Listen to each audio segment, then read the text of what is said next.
These wars and these deployments of U.S. forces have been a big strain on the psyche of the U.S. population, both in terms of blood, in terms of treasure. $2 trillion was essentially wasted in Afghanistan.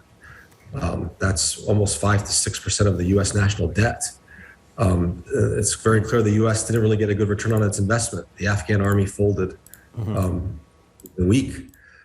So it's a little bit of politics for him to blame his predecessor. It's really the fault of the U.S. foreign policy and political establishment for 2 decades, going into that quagmire and not learning the lessons of Vietnam. It happened again, unfortunately. It was America's longest war, and a lot of brave servicemen and women, a lot of brave Afghans died fighting it. And it's not really clear now what for. Afghanistan is no better than it was on September the 11th, 2001. The Taliban on the 20th anniversary of 9/11 are going to be back in charge of Kabul. It's very sad. It's very disappointing.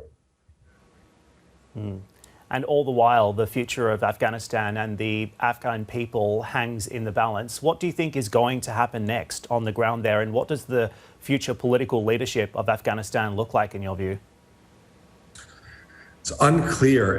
At this point, it's very clear that they're trying their best, the Taliban, not to engage U.S. forces and trying to put essentially an aura of calm on the streets.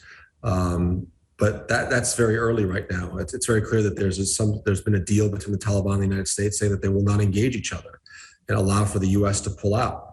But history is long, and it's going to take weeks and months to see how it's going to go. I'm not very optimistic. The Taliban are very brutal, Islamic, at one point an Islamic terror organization. They have a very puritanical vision of Islam that's not in keeping with modernity, and I feel terrible for the Afghan people. They're going to really suffer under this. It's not at all clear that they have a bright future, especially after 20 years of U.S. engagement.